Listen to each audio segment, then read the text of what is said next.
Hello everyone and welcome to another card video. I hope all of you are doing well. Spellbinders sent me a few goodies that I'm playing with today. I have the Friends of a Feather stamp and die set and some poster board and some craft foam, and we're gonna make this, a version of this card here today on camera, hopefully. So I really like the card that I made previously, but I want to change it up a bit. I'm looking at Lost Lagoon and Sea Glass, and I went with Sea Glass and I totally regret it now, and you'll see in the video as we go along. But I'm cutting down the Sea Glass portion to be 3.5 by 4 3/4, and I've got a Simon Says Stamp Fog card base, and this is what I'm starting with today. I also have a piece of Strathmore Bristol Smooth White cardstock. We're going to do some ink blending on that piece of cardstock. I'm taping it down to my craft mat here with some Thermoweb purple tape. This is really great. It doesn't tear your paper when you pull it off. And I'm trying to decide exactly what color I want to go with for my background. I decided on Ice Spruce. I like the way it turned out in the end, but I was so unsure when I picked it out. This is a Nuvo blending brush, and I love the way that it looks on backgrounds. Look at this colorful background that I made. This was made with regular Distress inks. I have this Ice Spruce with Distress Oxide ink. So I am taking the Nuvo blending brush and I'm dipping it into the Oxide ink, and I'm going to town with this, okay? And you will see brush strokes at first, but you just keep blending. Like, I get a little bit off on the craft mat, but once you go to the paper and you start blending it, the Strathmore Smooth Vellum coating really helps with this. But I'm just going to town adding this ink. And it's taking a long time. So I cut a lot of it out, okay? So it takes a long time, but I love the effect that it gives on your background. Look at that gorgeous, like, humid, cloudy day.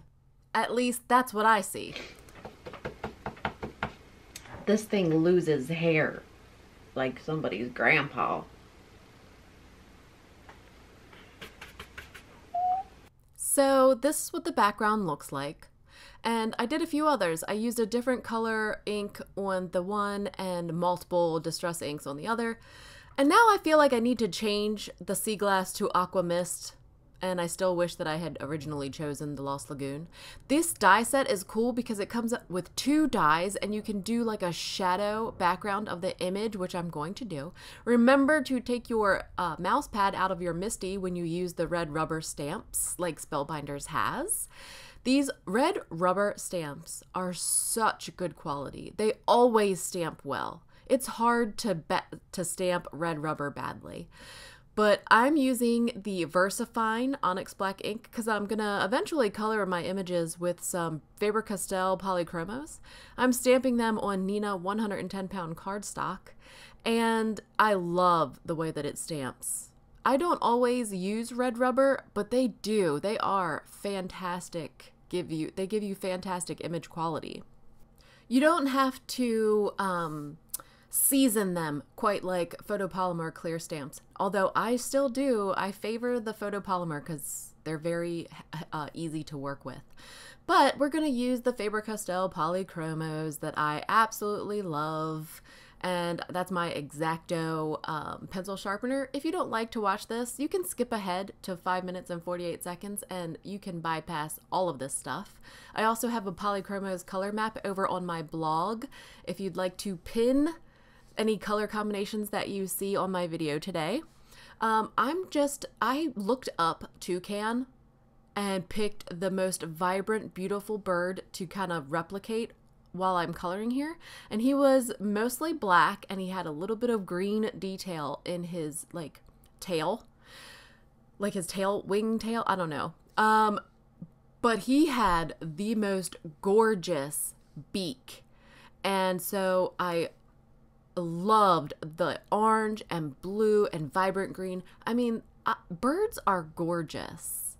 Like, if I had to choose like my favorite thing to color, birds, you have no limits. You know, you could color that thing any kind of color you want. Not that you have really hey, I'm a rule breaker.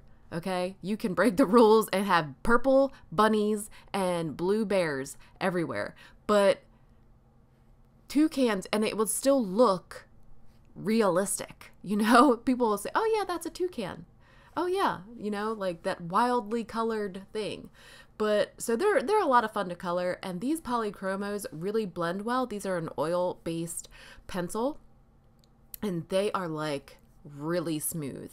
I mean, so smooth that you'll find pigment dust on your workspace. So I have that Nuvo surface sweep brush to kind of get it away from my paper, because the polychromos have so much pigment that you could get some of that pigment dust on your paper and you'll end up with like a fingerprint from the dust. And so just have to be aware, but they are beautiful colored pencils.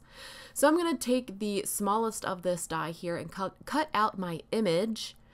I'm just taping it down with some washi tape, and I'm going to make sure that I have 3 of those hearts. So that means that I have to run it through the die cutting machine twice, because there's only 1 die for the small hearts and I want 2. So here I am running it through the die cutting machine. I was really interested to see how it would look with that border around it, and I really think it does still make it look really nice. And it gives you a ton of space to make sure that you're cutting out the image that you stamped. So I'm just making sure to cut out that last heart. Things typically look good in odd numbers, so 3 hearts instead of 2. But that's a rule that I think we should break sometimes, so just not today. So I'm going to take the larger die that has the shadow, and I'm going to cut it out of the gold poster board by Spellbinders. So earlier when I put my Misty away, I noticed that I was missing a magnet, and now I found it. It was stuck to the back of the packaging, and the dies were keeping the magnet stuck there. This is my life. So I'm gonna take that cloudy background that we made and trim down the pieces that don't look that great right away. And then I wanted the colored cardstock to frame the clouds just like the original card, but smaller or a thinner border. Foam is thick, like really thick. Like, check this out, y'all. It's thick. So I'm gonna take this super thick foam and put it behind my clouds.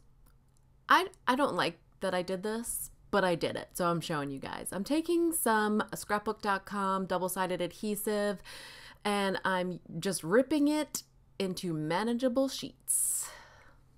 This is actually quite handy, and I like reaching for it more so than the tape runner. It's super sticky, so I'm putting it on the back of the clouds, and then I put it on the really thin frame, right? Yeah, I totally made that crooked. It looks wonky. Oh, gosh. But I did it. So I also forgot to stamp the sentiment. Yay me! So I got out my Fiskars stamp press. This thing works great. This was like before the Misty, okay? After the Stamp-O-Ma-Jig, but before the Misty. And you pick it up, you pick up your stamp, place it where you want it, pick it up with the Fiskars stamp press, okay? And then we're gonna ink up our stamp. This is like semi-old school technique here. And we're using VersaFine because VersaFine is great. It gives us nice black images and sentiments, right? So here we go. We're stamping it. I'm super nervous because if I screw this up, then I'm gonna have to re-ink the background that took me so long and hurt my arm. And I didn't want to do that. So here we go.